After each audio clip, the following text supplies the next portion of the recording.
အားလုံးစောင့်မျှော်နေကြတဲ့မြန်မာဖိုက်တာ KM လေး Bronica ရဲ့ပွဲရောက်ရှိလို့လာပါပြီ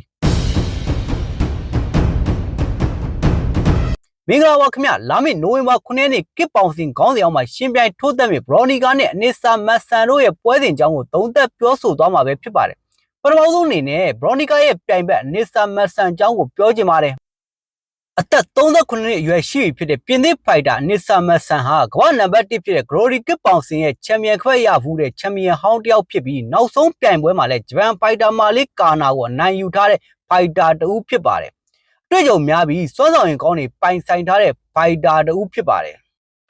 ပြီးတော့သူကမွေထိုင်းချန်ပီယံဆုနဲ့ကစ်ပေါင်စင်ချန်ပီယံဆုတွေကိုချိန်ဖန်များစွာရဖူးတဲ့ကနဝင်ဖိုက်တာကြီးတဦးဖြစ်ပါတယ်သူမရဲ့ဖိုက်တာဘွားပွဲပေါင်း100ကျော်ရှင်ပြိုင်တိုးသက်ထားပြီးအဲ့ဒီထဲမှာ9ပွဲသာရှုံးနေထားပြီးချန်ပီယံကပတ်လူပွဲကိုလည်း9ချိန်ထိရှင်ပြိုင်ထားမှုတဲ့တက်လုံကောင်းတဲ့ဖိုက်တာတဦးဖြစ်ပါတယ်ဒီလိုတွေ့ကြုံများတဲ့ကနဝင်ဖိုက်တာကြီးမတ်ဆန်နဲ့ Bronica ကိုဘာကြောင့်စောင်းပွဲစစ်လိုက်တာလဲဆိုတော့ One Promotion နဲ့ဥက္ကဋ္ဌချက်ထရီကြီးသာသိပါလိမ့်မယ်ပြီးခဲ့တဲ့ပွဲမှာသွေးလင်းတက်ကိုလည်းကနဝင်ဖိုက်တာကြီးစံအေနဲ့ပေးတွေ့စေခဲ့တာကမြန်မာပြည်သက်တွေကိုပေါက်ကွဲစေခဲ့ပါတယ်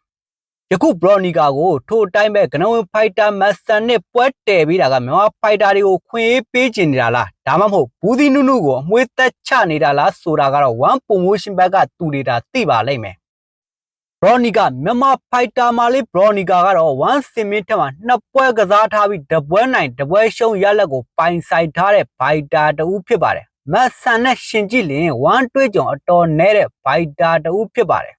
Bronica ရဲ့ပြီးခဲ့တဲ့ပွဲမှာ1ချန်ပီယံရှစ်ရဲ့မွေးစားသမီးလို့တောင်ပြောလို့ရတဲ့ရှုံးပွဲမရှိသေးတဲ့ Junior Fetek ကိုလှလှပပလဲထိုးနိုင်ရရှိထားသူဖြစ်ပါတယ် Junior Fetek ကအသက်19နှစ်သာရှိသေးပြီး9ပွဲဆက်တိုက်နိုင်ရရှိထားသူဖြစ်ပါတယ်Junior Fetek ရဲ့နိုင်ပွဲဆက်နေတာကို Bronica ကရက်တန့်ပေးခဲ့လို့မွေတိုင်းဖိုက်တာတွေကြားမှာပွဲစုစေခဲ့တာလည်းဖြစ်ပါတယ်ဒါကြောင့်လဲ Bronica ကိုလက်စားချေချင်နေတဲ့ Step Fetek နဲ့ပွဲတည်ပေးတော့မလားဆိုပြီးပေးသက်တွေကသုံးသပ်နေချိန်မှာပဲ Bronica ကိုအနစ်စာမတ်ဆန်နဲ့ပွဲတည်ပေးလိုက်ပြီဖြစ်ကြောင်းဥက္ကဋ္ဌကြီးချက်တီကတရားဝင်ထုတ်ပြောလိုက်တာပဲဖြစ်ပါတယ်ဒီပွဲသာ Bronica အနိုင်ရရှိပါကစိန်ခေါ်သူချန်ပီယံဟောင်း Step Fetek နဲ့ရှင်ပြိုင်တွေ့ဆုံနိုင်ပြီးနောက်ထပ်ချန်ပီယံခပတ်စိန်ခေါ်ခွင့်ရရှိလာနိုင်မဲ့သူဖြစ်ပါတယ်ဒီပွဲစဉ်ကိုသုံးသက်သူအများစုကမတ်ဆန်ဘက်ကနေပြီးအလေးပေးနေတာတွေ့ရှိရပါတယ်။ဘာပဲဖြစ်ဖြစ်တိုက်စစ်ဖွင့်ကစားလာကြမယ်ပွဲကောင်းတစ်ပွဲဖြစ်တာကြောင့်လူစတန်စောင့်မျှော်ကြည့်ရှုပါလို့ပြောကြရင်